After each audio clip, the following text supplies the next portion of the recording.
Good morning बच्चों। मैं ममता, हिंदी विभाग। मैं आज आप लोगों को छायावादोत्तर काल के कवि रघुवीर सहाय की कविता के बारे में बताऊंगी। प्रगतिशील काव्यधारा के प्रतिनिधि कवि रघुवीर सहाय। थोड़ा हम पहले उनका जीवन परिचय जान लेते हैं। उनका जन्म 9 दिसंबर 1929 को उत्तर प्रदेश में हुआ था। मृत्यु उनकी 30 दिसंबर 1990 नई दिल्ली में हुई थी। उनके पिता का नाम हरदेव सहाय था, जो स्वयं भी एक साहित्यकार थे। माता तारा देवी गृहिणी थी। ये बहुत दुर्भाग्य की बात है कि रघुवीर सहाय के जन्म के 2 वर्ष के बाद ही उनकी माता की मृत्यु हो गई थी।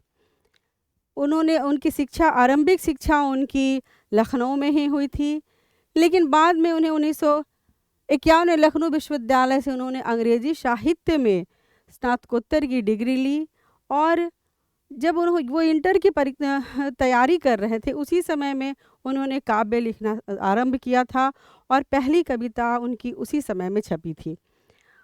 कुछ काव्य संग्रह तो उनके बहुत सारे हैं, लेकिन मैं कुछ चुनिंदा काव्यों के बारे में बता रही हूँ।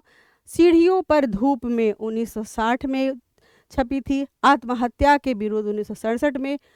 कुछ पेड़ कुछ चीटियाँ 1989 में। कहानी संग्रह है रास्ता इधर से है 1972 में। जो आदमी हम बना रहे हैं 1983 में। निबंध संग्रह दिल्ली मेरा प्रदेश 1976। लहर और तरंग 1983। पुरस्कार एवं सम्मान उन्हें बहुत ज़्यादा ही मिला है। 1984 में काव्य संग्रह लोग भूल गए पर साहित्य अकादमी पुरस्कार, बिहार सरकार द्वारा राजेंद्र प्रसाद शिखर सम्मान, आचार्य नरेंद्र देव सम्मान। मरणोपरांत उन्हें हंगरी का सर्वोच्च राष्ट्रीय सम्मान प्राप्त हुआ था। कार्य क्षेत्र प्रतीक, दीनमान, कल्पना पत्रिका के संपादक के रूप में उन्होंने उत्कृष्ट कार्य किए। आकाशवाणी में भी वो समाचार विभाग में रहे। उनकी साहित्यिक विशेषताएं हैं। दूसरे तार आगे द्वारा संपादित दूसरे तार सप्तक के वे प्रमुख कवियों में से एक थे। कविता के अतिरिक्त रचनात्मक और विवेचनात्मक गद्य लेखन, जनजीवन के अनुभवों की अभिव्यक्ति, उनकी कविताओं में जनजीवन के अनुभवों की अभिव्यक्ति है, मानवीय पीड़ाओं की अभिव्यक्ति है। काव्य में सामाजिक संघर्ष का आत्मबोध है। काव्य भाषा समान एवं सरल सीधी भाषा का प्रयोग किया गया है। काव्य में भारतीय जनमानस का संघर्ष, मजदूर एवं पीड़ितों के दर्द का सजीव चित्रण किया गया है। साठोत्तरी काव्य लेखन के सशक्त चेतना संपन्न रचनाकार रहे हैं। वो एक उत्कृष्ट पत्रकार और कवि के रूप में उन्होंने विडंबना और त्रासदी को उजागर किया है। उनके काव्य की पृष्ठभूमि राजनीतिक, सामाजिक एवं संस्कृति से जुड़ाव ही रही है। आज मैं आप की क्लास में जो पढ़ना है आपको, नेता क्षमा करे, उनकी यह कविता राजनीतिक चेतना की कविता है। यह नेता क्षमा करे कविता में व्यंग है हमारी राजनीतिक परिस्थितियों के ऊपर। यह हमें धूमिल की कविता याद दिलाती है, रघुवीर सहाय की कविता अधिनायक की याद दिलाती है। ऐसी बहुत सारी कविताओं की याद दिलाती है जिसमें राजनीतिक चेतना की विशेषताएं थी। आइए हम इसको पढ़ते हैं। लोगों, मेरे देश के लोगों और उनके नेताओं में सिर्फ एक कवि हूँ। किसको संबोधन कर रहे हैं? जनमानस को संबोधन कर रहे हैं। और राजनेताओं के ऊपर कड़ा प्रहार भी उन्होंने किया है कि सुनो मैं क्या हूँ, तो मैं देश के लोगों सुनो और राज्य के नेताओं सुनो, मैं सिर्फ एक कवि हूँ। यानी उन्होंने अपने आप को एक साधारण व्यक्ति के रूप में यहाँ परिभाषित किया है।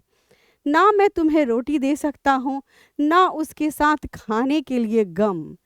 हमारे यहाँ जो हमारी सामान्य जनता है, चूँकि ये एक ऐसे कवि थे जिन्होंने आज हमारे गुलाम देश को भी देखा है।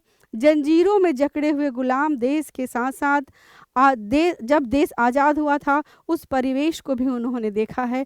तो उस दोनों की का तुलनात्मक जब इन्होंने अध्ययन किया, तब उन्होंने देखा कि किस तरह से स्वतंत्रता से पहले भी अज्ञानता थी और स्वतंत्रता के बाद भी अज्ञानता ही अज्ञानता है। सामाजिक चेतना नहीं है, सामान्य जन चेतन नहीं हो रहा है। अपने अधिकारों के लिए, अपने अधिकार का कैसे उन्हें वहन करना है यह भी नहीं उन्हें पता है, और राजनेता इसी चीज़ का फ़ायदा उठा रहे हैं। मैं तुम्हें रोटी नहीं दे सकता, कितनी सामान्य सी बात लग रही है, लेकिन यह सामान्य नहीं, अति विशिष्ट बात है कि मैं तुम्हें अन्न नहीं, मैं कवि हूँ, मैं तुम्हारी चेतना को जागृत कर सकता हूँ, तुम्हें अन्न दे नहीं सकता हूँ, मैं तुम्हारे मुंह में दाना नहीं डाल सकता हूँ, ना ही मैं तुम्हारा जो गम है, तुम्हारा जो संघर्ष है, उस संघर्ष को मैं झेल सकता हूँ, मैं उस संघर्ष में तुम्हारा सहायक बन सकता हूँ। तुम्हें तुम्हारे अंदर तुम्हारी प्रतिभा को जागृत करने में, तुम जो शोषित हो रहे हो, उस शोषण के खिलाफ अगर तुम आगे बढ़ते हो तो मैं उसमें तुम्हारा स्वर बन सकता हूँ। ना मैं मिटा सकता हूँ ईश्वर के विषय में तुम्हारा संभ्रम। ईश्वर के विषय में, ईश्वर से यहाँ वो सृष्टि के आधात्री सत्ता की नहीं कही जा रही है, यह राजनेताओं के लिए कही जा रही है कि एक सामान्य जन में एक भ्रम होता है। उस भ्रम में क्या होता है कि यह जो राजनेता है वह हमारी परिस्थिति को समझेंगे, हमारे दुख को, हमारे तकलीफ को, हमारे संघर्ष को समझ करके हमें समाज में जीने के लिए, हमें समाज में एक उचित स्थान दिलाएंगे, जो संभव होता नहीं है।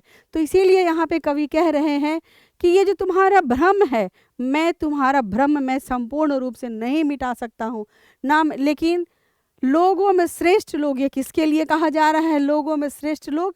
तो नेताओं के लिए, जो सामान्य जन ने ही जिन्हें श्रेष्ठता के उच्चतम स्तर पर बैठा दिया है, उसके लिए कहा जा रहा है कि तुम नेता हो, मुझे क्षमा करो। यह जो क्षमा शब्द है यह एक क्रूर यथार्थ और क्रूर व्यंग कहा गया है। मैं तुम्हारे साथ आ नहीं सकता, किसको कह रहे हैं? उन राजनेताओं को। मैं एक जनसाधारण का कवि हूँ, यथार्थ का कवि हूँ, मैं तुम्हारे स्वर में स्वर नहीं मिला सकता। वह किसके लिए कह रहे हैं? तो राजनेताओं के लिए कह रहे हैं कि मैं तुम्हारे भ्रष्टाचार में तुम्हारे साथ हो नहीं सकता हूँ, तुम्हारे लिए मैं ऐसी संवेदनाएं नहीं व्यक्त कर सकता हूँ जैसे तुम्हारी इच्छा होती है। यानी कि आप ही सोच की, आपकी जो सोच है, ये राजनेताओं की सोच के बारे में कह रहे हैं कि मैं तुम्हारी सोच के साथ मैं चल नहीं सकता हूँ। लोग सब एक तरफ और मैं एक तरफ, मैं यह कैसे कहूँ कि मैं तुम्हारे साथ हो जाऊं और इन जन सामान्य के साथ नहीं।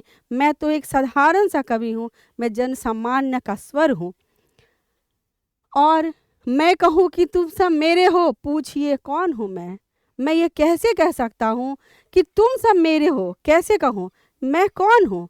यह कवि उन्हीं राजनेताओं से प्रश्न कर रहे हैं कि तुम ही बताओ कि मैं कैसे तुम्हारा स्वर बन जाऊं, कैसे मैं इन जन सामान्य के संघर्ष को भूल करके तुम्हारे भ्रष्टाचार में मैं कैसे लिप्त हो जाऊं। मैंने कोशिश की थी कि कुछ कहूँ उनसे, लेकिन जब कहा तुमको प्यार करता हूँ, मेरे शब्द एक लहरिया दो गाना बन गए। मैंने कोशिश की थी, कवि कह रहे हैं कि मैंने कोशिश की थी कि मैं तुमसे कुछ कहूँ।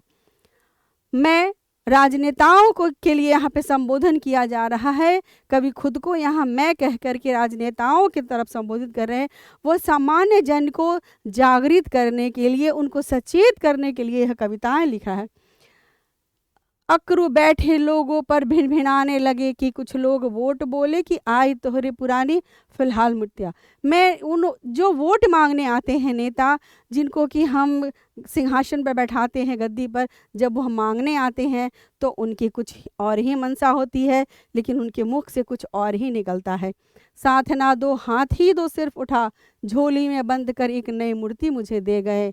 यानी कि आप ही देखें कि जो कवि नहीं है, जो कवि नहीं है का मतलब यहाँ पे है कि जो सामान्य जन की आवाज़ नहीं है, उन शोषित और संघर्ष में श्रमिकों के जन सम्मान की आवाज़ नहीं है, मैं वैसा कवि नहीं हूँ। और आप कहते हैं कि कविता की है, क्या मुझे दूसरों को तोड़ने की फुर्सत है? और आप मुझ पर ही इस तरह का इल्ज़ाम लगा रहे। कवि कह रहे हैं कि मैं जन सामान्य को जब चेतना अवस्था में लाने की बात कर रहा हूं तो आप मुझ पर ही आरोप लगा रहे हैं। यह कविता पढ़ने के बाद पाठक के मन में कई कई कविताएं याद आती हैं, जैसे अधिनायक रघुवीर सहाय की अधिनायक कविता। अधिनायक कविता में रघुवीर सहाय उन बच्चों को अधिनायक बता रहे हैं, ना कि नेताओं को। और राष्ट्र चेतना के कवि रामधारी सिंह दिनकर की कविता सिंहासन खाली करो की जनता आती है। यह कविता भी हमें उस ओर ले जाती है जब वह समझा रहे हैं, कवि समझा रहे हैं कि देखो, शासन को बनाने और शासन को तोड़ने का काम भी जनता ही कर सकती है, तुम नहीं कर सकते हो। कोई कवि नहीं, कवि सिर्फ स्वर बन सकता है, सिर्फ आवाज़ बन सकता है। कवि चेतना जगा सकता है, लेकिन चेतनाशील होना, संवेदनशील होना तुम्हारे ही हाथ में, जन सामान्य के ही हाथ में है। कोई जन सामान्य ही आगे बढ़ करके शोषण के विरुद्ध आवाज उठा सकता है। राजेश जोशी की एक कविता है रुको बच्चों। रुको बच्चों कविता भी कहीं न कहीं इस कविता से मिलती जुलती है। रुको बच्चों कविता में वह उस बच्चों को प्रेरणा दे रहे हैं और कह रहे हैं कि तुम रुक जाओ उन भ्रष्ट राजनेताओं के गाड़ी के नीचे आने से, क्योंकि तुम ही आज के कर्णधार हो, वो नेता के रास्ते पर तुम्हें नहीं चलना है। तो ऐसी प्रगतिशील चेतना की कविता रघुवीर सहाय ही लिख सकते हैं। आप सभी इस चेतनशील और संवेदनशील कविता को अच्छी तरह से पढ़ें और ध्यान दें। आज के लिए इतना ही। Good morning.